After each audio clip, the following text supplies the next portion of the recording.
पर मैं बढ़ता गया रास्ता देखकर, खुद ब खुद मेरे करीब आती गई मंजिल मेरी मेरा हौसला देखकर।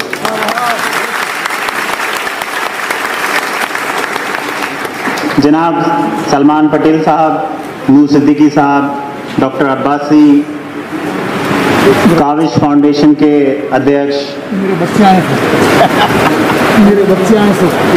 यूनाइटेड सोशल फोरम के दीगर हजरात, पेरेंट्स, स्टूडेंट, अस्सलाम वालेकुम।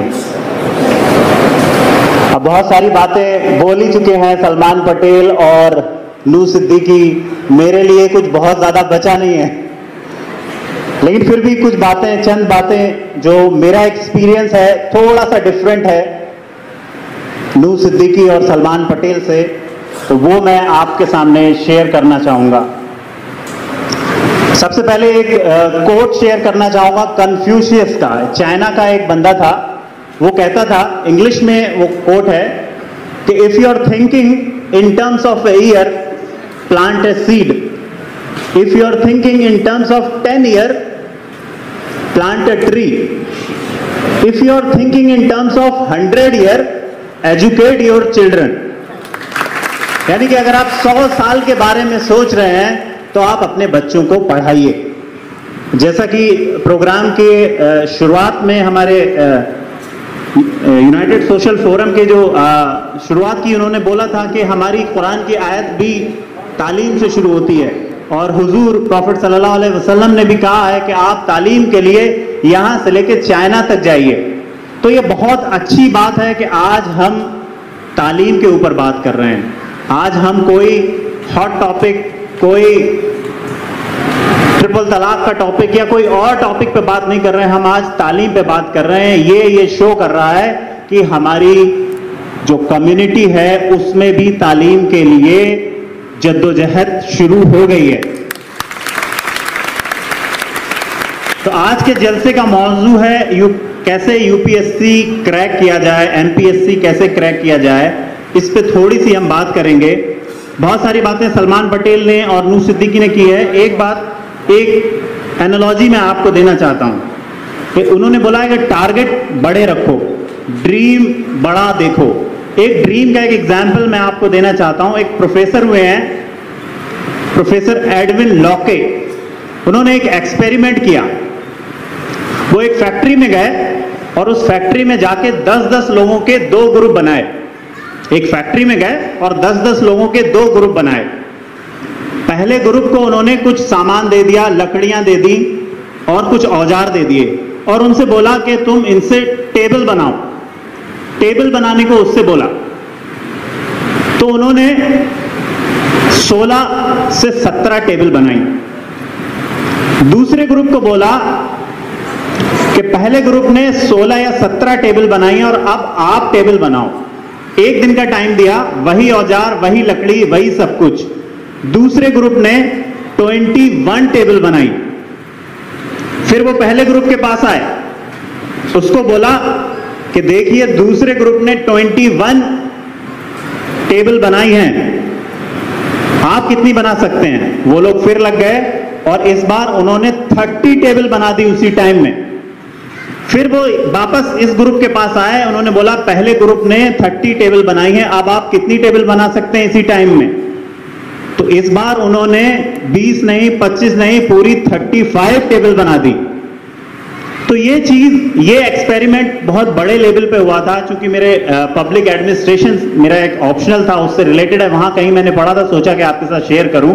तो ये एक्सपेरिमेंट ये शो करता है कि अगर आप टारगेट सेट कर देते हैं, अपना टारगेट अगर आप सेट कर देते हैं, तो आपको उस टारगेट को, नॉट ओनली आप उस टारगेट को अचीव कर लेते हैं, बल्कि उससे बहुत आगे निकल जाते हैं।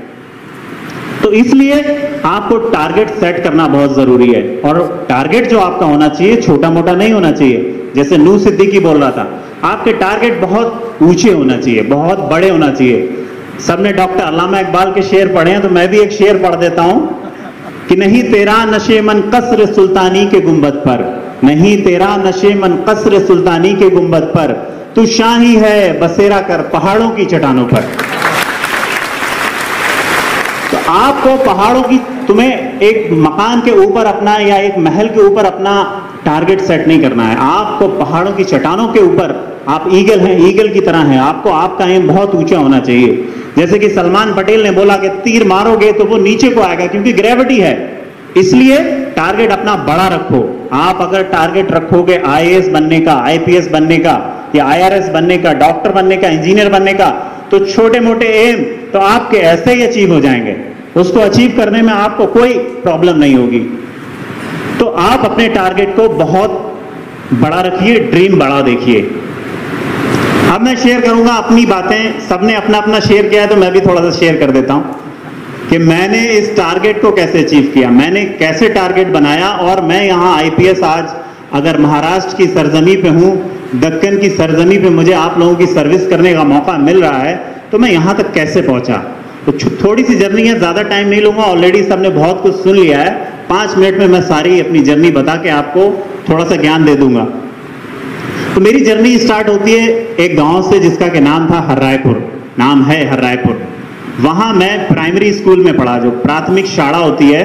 सब लोग उर्दू मीडियम से पढ़े हैं, मैं हिंदी मीडियम से पढ़ा हूं। उर्दू, हालांकि मैं भी मदरसे में जाता था उर्दू पढ़ने के लिए, 8th क्लास तक मैंने उर्दू पढ़ा। तो 5th क्लास मैंने वहां से किया, फिर 8th क्लास किया। स्कूल की हालत ऐसी थी कि जब बारिश होती थी तो पूरा पानी टपकता था। थोड़ी सी जगह बचती थी कि वहां पर बैठने की, हम ये जो चटाई होती है, घर से चटाई लेके जाते थे, उस पर बैठते थे हम। तो जब ये पंखे की आवाज आ रही थी तो मैं अब्बासी साहब से पूछ रहा था कहीं बारिश तो नहीं आएगी, टपकेगा तो नहीं है। तो वो स्कूल की बात याद आ रही थी मुझे। फिर 8वीं 10th वहां से करने के बाद ऐसे स्कूल से मेरे पापा की एक जॉब लगी। वो जॉब कोई बहुत बड़ी नहीं थी, मेरे पापा की जॉब लगी ग्रुप डी में। मेरे पापा, जिसको नॉर्मल लैंग्वेज में बोलते हैं कि चपरासी, ग्रुप डी में मेरे पापा एक पियोन बन गए।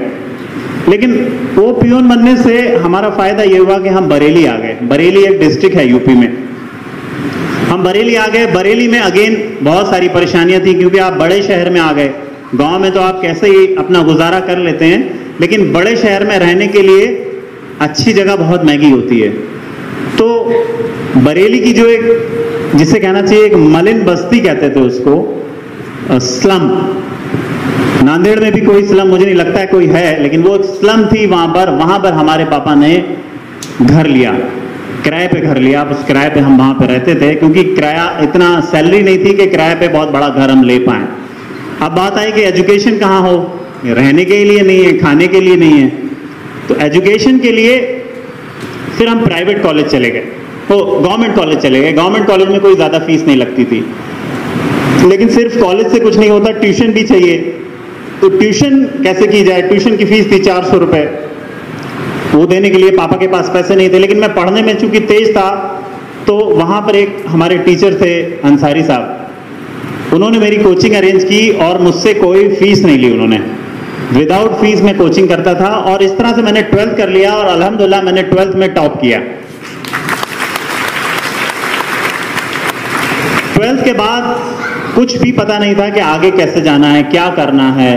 हिंदी मीडियम से मैंने 12th किया, प्योर हिंदी मीडियम जिसे कहते हैं। फिजिक्स मैंने हिंदी में पढ़ी है, केमिस्ट्री मैंने हिंदी में पढ़ी है, पूरी हिंदी में, कंप्लीट हिंदी। ये वो दौर था 12th का। इसके बाद मैंने खुद को कन्वर्ट करना शुरू किया, इंग्लिश में कन्वर्ट करना शुरू किया। तो पहले तो अच्छे अच्छे टर्म्स जो थे उसको इंग्लिश में सीखा और धीरे धीरे खुद को कन्वर्ट करता रहा। और फिर आईआईटी की तैयारी करनी थी। आईआईटी की तैयारी करने के लिए अगेन पैसे चाहिए थे, वो भी पैसे मेरे पास नहीं थे, पापा के पास पैसे ही नहीं थे। 4000 रुपये सैलरी मिलती थी, तो उसमें 2 भाई थे, उनका खाना रहना और सब। तो अगेन आईआईटी के लिए जाना था, आईआईटी की कोचिंग करनी थी या फिर इंजीनियरिंग की कोचिंग करनी थी, तब पैसे नहीं थे। तो पापा ने क्या किया, हमारे पास 1 एकड़ जमीन थी गांव में, तो हमने गांव की जमीन पे पुदीना नहीं बोया, लेकिन जमीन ही बेच दी। पूरी की पूरी जमीन ही बेच दी कि कुछ हो ही नहीं रहा था उससे। तो जमीन बेच दी, जमीन से जितने भी पैसे आए, 70,000 की वो जमीन बिकी, 1 एकड़ 6 बीघा। उसमें से 20 या 25 या 30,000 हमारी कोचिंग में चले गए। कोचिंग हमने की और हमारा सिलेक्शन अलीगढ़ मुस्लिम यूनिवर्सिटी में बीटेक इलेक्ट्रिकल इंजीनियरिंग में हो गया। ये वो यूनिवर्सिटी थी अलीगढ़ जिसने मुझे सब कुछ दिया। आज मैं अगर यहाँ पर खड़ा हूँ, आज मैं अगर IPS हूँ, तो वो सिर्फ और सिर्फ अलीगढ़ मुस्लिम यूनिवर्सिटी की वजह से।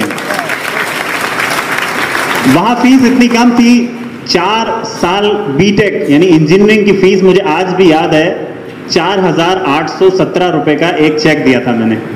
4,817 रुपए में मेरा पूरा बीटेक हो गया।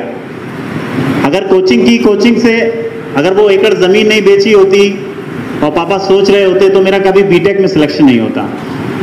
तो AMU ऐसी जगह थी, AMU में मैंने खुद को कन्वर्ट किया, खुद की इंग्लिश इंप्रूव की, पर्सनैलिटी डेवलपमेंट किया, जैसे सलमान बता रहा था, नू बता रहा था, अच्छी अच्छी किताबें पढ़ना शुरू की। वहाँ की लाइब्रेरी इतनी बड़ी थी कि एशिया की सबसे बड़ी लाइब्रेरी है और 50 लाख 60 लाख से ज़्यादा वहाँ किताबें हैं। तो वो किताबों को पढ़ना शुरू किया, वहाँ के जो रिसोर्सेज थे वो फ्री में मिल गए मुझे, उन रिसोर्सेज को यूज़ करना शुरू किया। और बहुत सारे वहाँ इस तरीके के फोरम होते थे, इस तरीके के कॉन्फ्रेंसेज होती थी।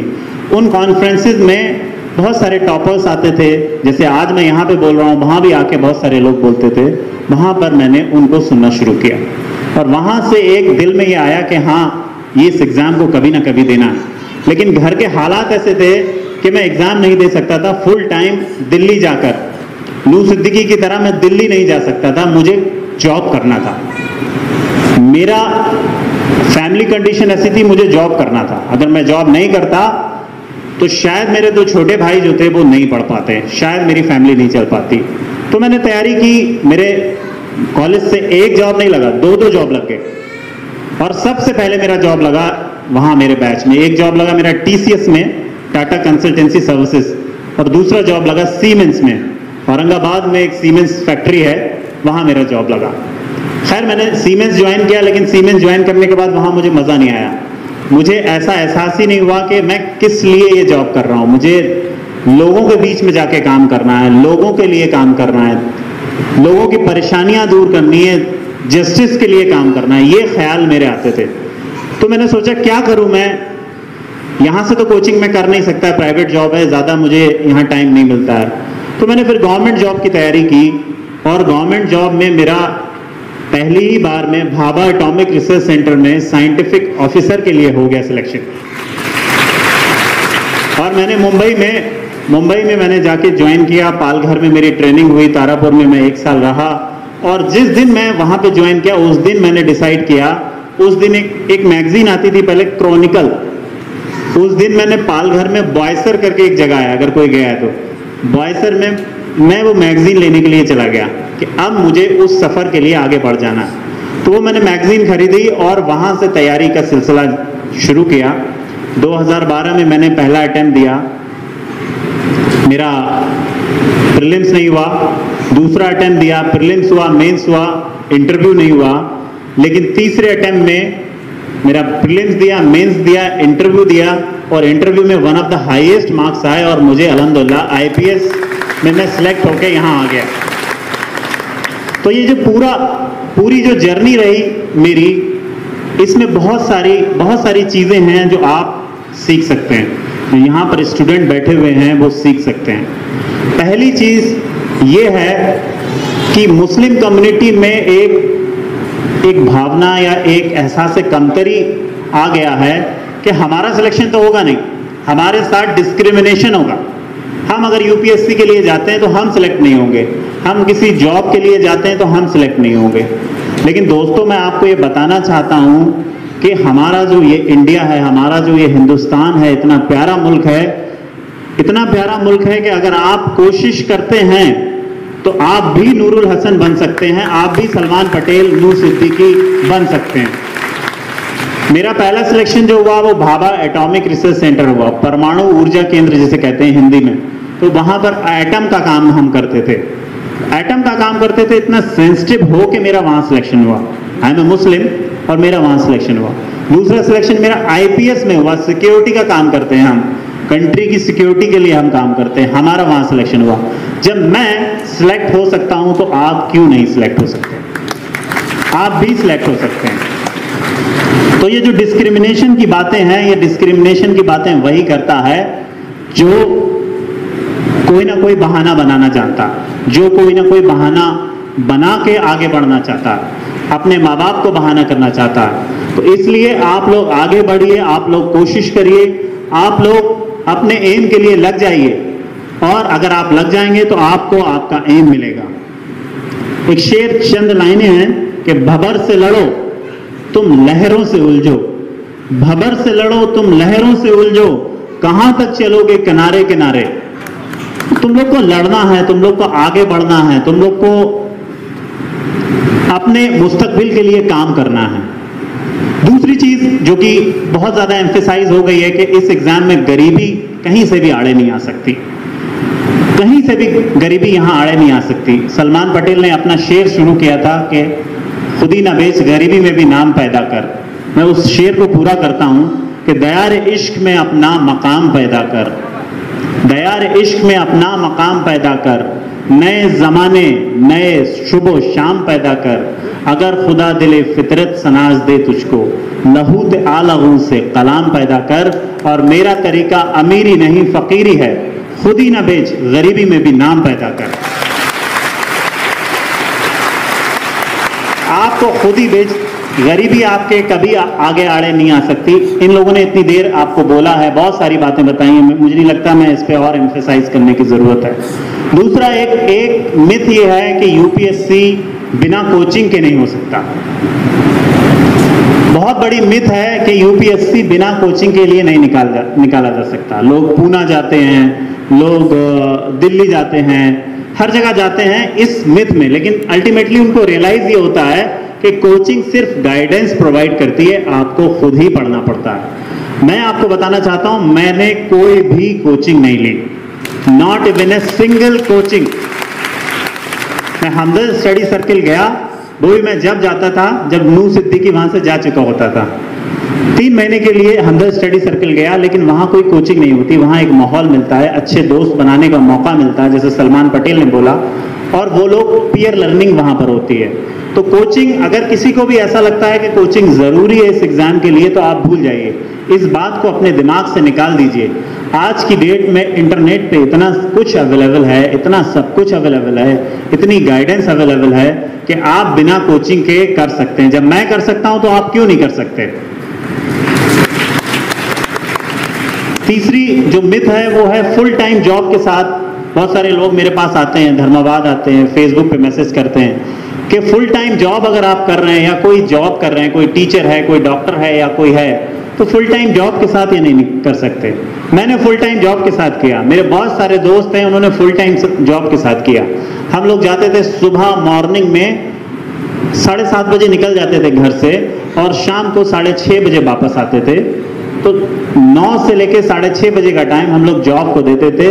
6 बजे के बाद आके हम लोग पढ़ाई करते थे, और इतनी पढ़ाई की, 3 घंटा, 4 घंटा, 5 घंटा, 6 घंटा, जितना भी मिला उसमें पढ़ाई की, और पढ़ाई करके हमारा सिलेक्शन हुआ। मैं इस प्लेटफॉर्म से अगर एक आईपीएस हो के आपको बोल रहा हूं तो झूठ तो नहीं बोल रहा हूँ। तो आप ये बिलीव कर लें कि बिना कोचिंग के भी सिलेक्शन हो सकता है। जिनके पास रिसोर्सेज नहीं है वो बिना कोचिंग के तैयारी कर सकते हैं। जैसा कि नूर सिद्दीकी ने बोला कि ड्रीम्स तो देखना जरूरी है, लेकिन सिर्फ ड्रीम्स ही नहीं देखते रहना है, मतलब सिर्फ ड्रीम्स ही नहीं देखते रहना। ड्रीम्स के लिए आपको प्रोपोर्शनेट मेहनत करना पड़ेगी, आपको प्लानिंग करना पड़ेगी। अगर आपका, मैंने पिछली स्पीच में बोला था कि अगर आपका टारगेट है मुंबई तक पहुंचना, तो आपको कोई ना कोई ट्रेन पकड़ना पड़ेगी, आपको कोई ना कोई बस, कोई टेम्पो आपको पकड़ना पड़ेगा। आपने अगर टारगेट बना लिया तो बिलीव मी आप उस टारगेट तक पहुंच जाएंगे, बशर्ते आप दिन ब दिन उस टारगेट पे पहुंचने के लिए आप मेहनत करें। तो मेहनत करना बहुत ज़्यादा ज़रूरी है। अच्छा, पूरी स्पीच में किसी ने भी ये बात नहीं की कि यूपीएससी में एग्जैक्ट प्रिपरेशन कैसे की जाए। कुछ चंद बातें, मोटी मोटी बातें जो यूपीएससी जो स्टूडेंट हैं उनके लिए मैं बोलना चाहूँगा। कितने स्टूडेंट ऐसे हैं जो यूपीएससी की तैयारी कर रहे हैं? हाथ ऊपर करेंगे क्या? ठीक है, तो कुछ बातें मैं बोलता हूं कि यूपीएससी की तैयारी के लिए आपके अंदर क्या चाहिए। पिछली स्पीच में भी बोला था मैंने कि 3 बेसिक स्किल चाहिए, जैसा कि नूर सिद्दीकी ने बोला कि आपको लिखना आना चाहिए, आपको बोलना आना चाहिए, और आपको पढ़ना आना चाहिए।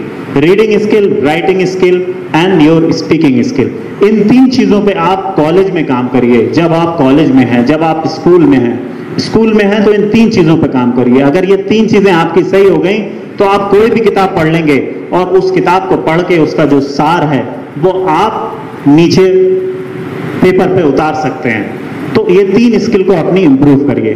उसके बाद बेसिक चीजें हैं, जैसे कि एनसीईआरटी से आप शुरू करिए, एनसीईआरटी पढ़िए, न्यूज़पेपर पढ़िए। जितने भी माँ बाप यहाँ पर हैं उनके लिए एक छोटा सा एग्जाम्पल मैं बताऊंगा। मैं गांव में रहता था, लेकिन गांव में मेरे यहाँ न्यूज़पेपर आता था हिंदी मीडियम, हिंदी में दैनिक जागरण और अमर उजाला गांव में आता था, एक दिन बाद आता था। तो सारे माँ बाप से मैं कहना चाहूंगा कि वो बहुत सारी चीज ले लेते हैं, लेकिन कई बार हमारे घरों पे पेपर नहीं आते, न्यूज़पेपर नहीं आते। तो आप अपने बच्चों को, जो बच्चे छोटे हैं, जो 5th क्लास 6th क्लास में हैं, उनको न्यूज़पेपर पढ़ने की हैबिट डालिए।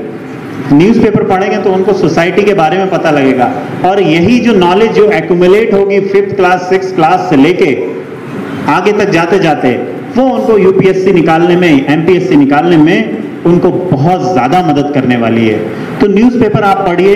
इसके अलावा एक न्यूज़ सुनिए, आप टीवी पे कोई भी एक न्यूज़ सुनिए, दूरदर्शन, डीडी न्यूज़ या राज्यसभा टीवी या लोकसभा टीवी, इनमें से कोई आप एक न्यूज़ सुनिए। उसके अलावा कुछ पोर्टल्स हैं यूपीएससी के, जो कि एक मेरी वेबसाइट है amu2ias.wordpress.com, मैंने अपने फेसबुक पेज पे भी उसको शेयर किया। अगर आप उस वेबसाइट पे जाएंगे तो आपको सारी एडवांस किताबें, आपको क्या क्या पढ़ना है, कहाँ कहाँ से पढ़ना है, क्या क्या रिसोर्सेज आपको चाहिए, वो सारे रिसोर्सेज आपको मिल जाएंगे। अभी मैं एक किताब भी लिख रहा हूँ कि how to crack civil service without coaching. कुछ ही दिनों में वो रिलीज होगी, 1-2 महीने में, कि बिना कोचिंग के कैसे निकाला जाए। तो अगर आप उस किताब को भी पढ़ेंगे तो आपको बहुत ज़्यादा मदद मिलने वाली है। तो अल्टीमेटली इस पूरी तकरीर का अल्टीमेटली सार ये है कि अगर आप किसी एम को अचीव करना चाहते हैं, आपने उसका टारगेट कर लिया है, उसका अपने दिल में तय कर लिया है कि इसको अचीव करना है, और आप हर दिन उसको अचीव करने के लिए कोशिश करते हैं, एफर्ट डालते हैं और उसमें लग जाते हैं जुनून के साथ, तो मुझे पूरी उम्मीद है कि आप कोई भी एम अचीव कर सकते हैं। आप आईएएस बन सकते हैं, आईपीएस बन सकते हैं, डॉक्टर, इंजीनियर, सक्सेसफुल सीए, आप कुछ भी बन सकते हैं। तो बहुत ज़्यादा बातें अब और नहीं करूंगा, मैं एक शेर के साथ अपनी बात खत्म करूंगा। वो इस तरीके से है, तूफानों से आंख मिलाओ, तूफानों से आंख मिलाओ, सैलाबों पे बार करो, तूफानों से आंख मिलाओ, सैलाबों पे बार करो, मल्लाहों के चक्कर छोड़ो, तैर के दरिया पार करो। अगर किसी के क्वेश्चंस हैं तो आप तीनों लोग, हम तीनों से क्वेश्चंस पूछ सकते हैं।